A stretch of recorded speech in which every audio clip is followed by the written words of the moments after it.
What's up, Wager Alarm? Mike Alexander here with my three favorite bets for UFC on ABC2. Right out of the gate, Jack Shore, Welsh product, dedicated wrestler, decent striker, hasn't faced much competition, so he's getting a step up here against Hunter Azure.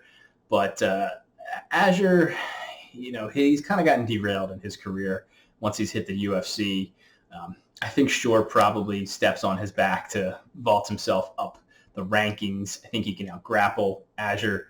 And, he probably has the advantage on the feet as well, and certainly in the endurance category if things can get extended into the later rounds. So I think all around minus 170 is a nice price to get Shore at. Then, an underdog, Jim Miller. It's we've made a lot of money betting on Jim Miller as an underdog. He gets overlooked. People forget, especially against a young fighter who hasn't had to be in there with a guy like Jim Miller yet. He's happy to teach him that lesson, lock up, a really tight guillotine and plenty of sneaky submissions in the bag for Jim Miller. I think he's got a chance to do it here. You can bet him by submission.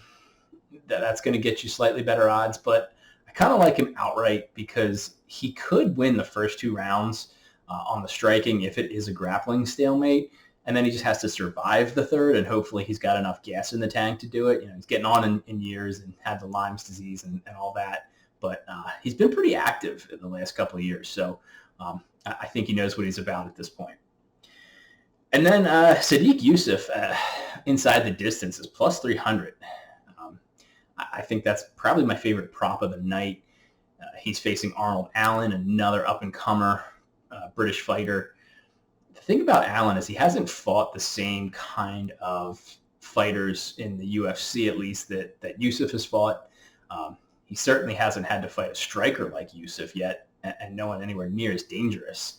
And he's been losing fights to guys that aren't the best strikers. So I think there's some danger here for him. And when Youssef hits you, it's the kind of power that you don't survive. You tend to be stretched out on the canvas. And if Allen isn't careful or just isn't up to the test, Youssef, a very good chance to knock out Arnold Allen. So plus 300 inside the distance. I think that's a value. Good luck, and may the sports be with you.